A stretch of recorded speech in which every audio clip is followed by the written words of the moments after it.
I think that one's reality is a result of your intention and your attention. It's through spiritual practice that I've recognised that my own impermanence, my own irrelevance, the fact that I'm just a person shuffling through life, I ain't really no different now from when I was a little kid. And all I want really is that I don't want that feeling in my stomach that people are being treated badly. I don't want a feeling that people are being exploited. People need to live spiritual lives, all of us. I'm a person, and it's good to have access to the infinite consciousness that is available to all people, but through the five senses is delineated, keeping us trapped on a material plane. We think reality is what we can apportion through the limited instruments of the senses, but reality is of course far beyond that. Spiritual data, we don't have the correct instruments to receive it, and we live primarily in the realm of the senses. Anything that we're describing through science, we're describing through the prism of the five limited senses. Our eyes can only see between infrared light and ultraviolet light. There's light bouncing around everywhere. Our ears can only hear a tiny decibel range, can't hear the noise of a dog whistle, can't hear any high-pitched frequency sounds. Isn't it likely then that there are other vibrations, frequencies, energies, consciousness moving through the universe? Consciousness is an amorphous and expanding entity. I think that we allow our consciousness to be prohibited by our senses, prescribed by our senses, living in the realm of these five apertures into our reality. But reality is limitless, space is infinite, time eternal.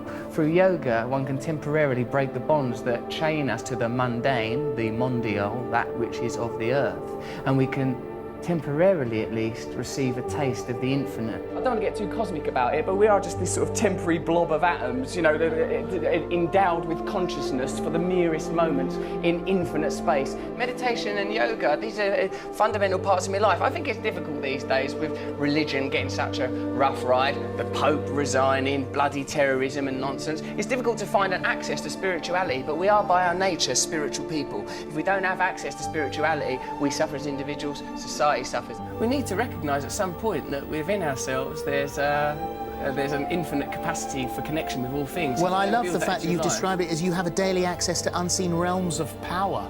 Daily access to unseen realms of power. Not just me, everyone has that. For me, what I've discovered is that transcendental meditation is useful to me, not because of a unique set of circumstances, not because of my formerly secret brilliance, no, but because I am a human being. And it is applicable to all human beings. And what's really good about that is literally everyone in this room is one.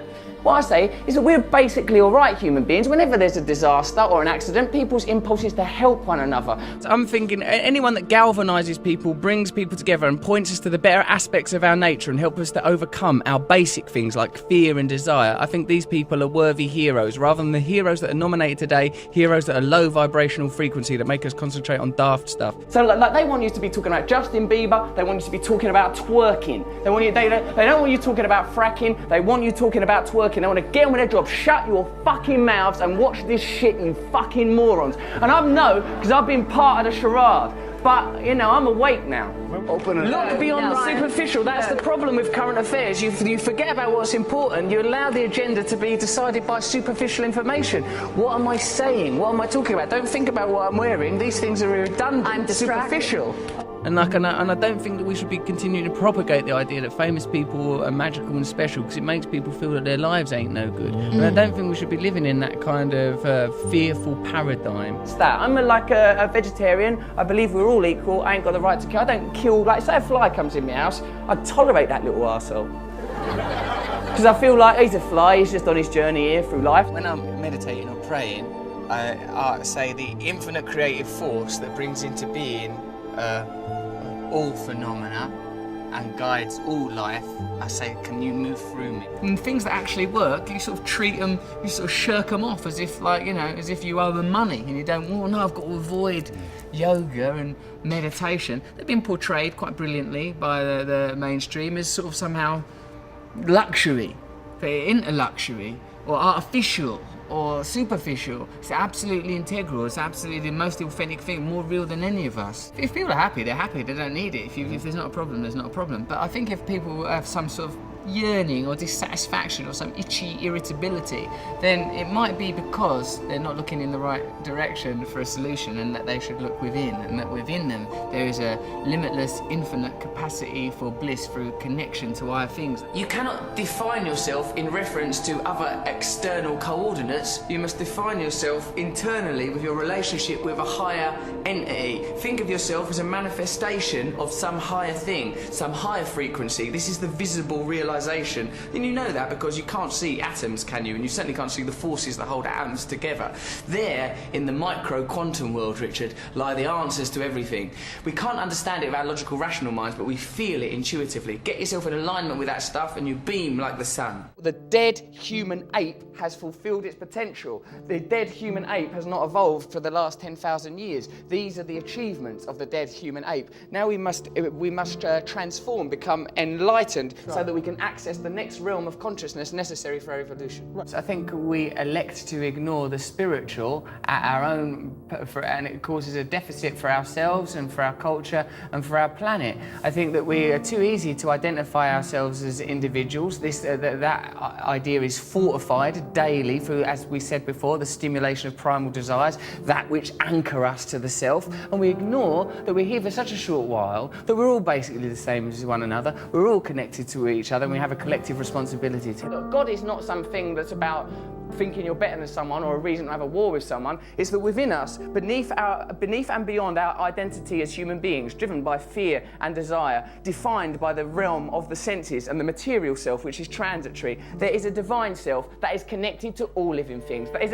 part of an infinite source of creativity. You could probably describe that using quantum physics or science if you want. I choose to believe in God because I think what that is the recognition that there is divine beauty in all of us, and if we prioritise that over our own selfish material needs, then we will naturally create a culture more in harmony with our planet, and we'll have a chance. I think it's one of the great sadnesses of more modern life, because of our disenfranchisement and disillusionment with religion, that we don't have access to these ideas. And yoga and meditation for me is a way in the secular world of accessing very, very beautiful principles that will perhaps make us happier at a time when people feel disillusioned with the economy, concerned about the ecology, worried with politicians, don't trust what they're being told on television. We've got to let go of temporary, transient ideas like individualism. The nature of monotheistic faiths, these dead desert religions, is to encode us with the idea that individualism is more important than paganism, ideologies that integrally relate us to the earth, so that we know that we are integrally, indefatigably related to our environment, and we live in the service of our environment, because self is a temporal illusion.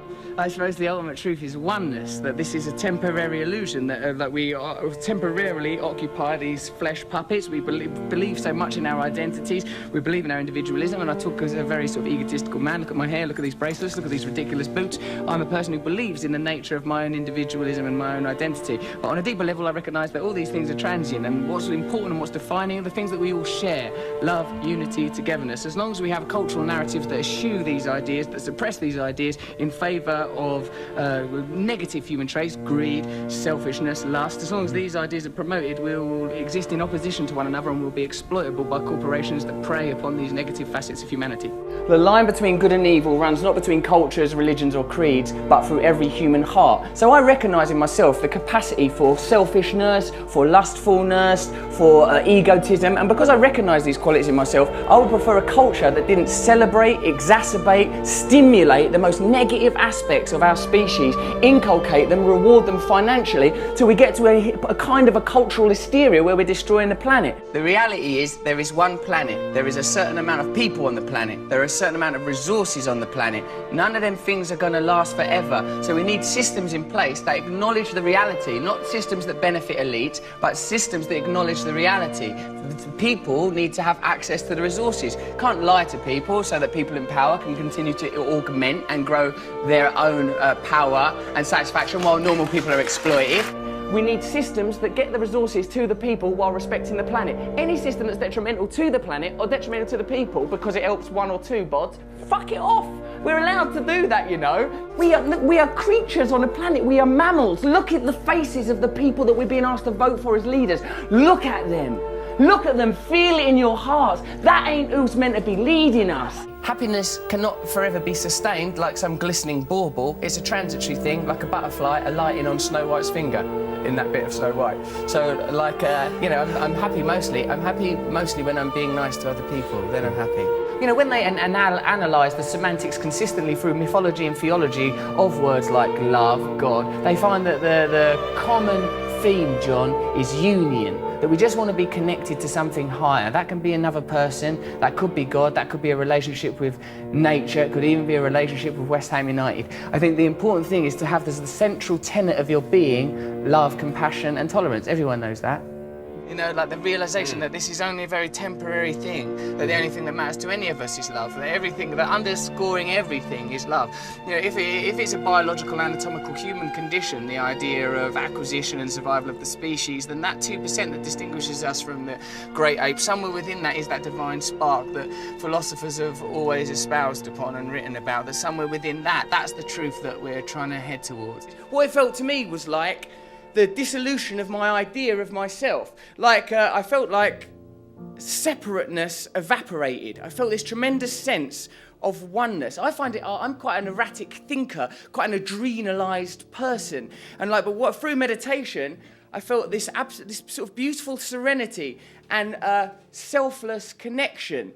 You know, my sort of tendency towards selfishness, I felt like, I felt that kind of exposed as a superficial and pointless perspective to have. I felt a very relaxed sense of oneness. I felt love.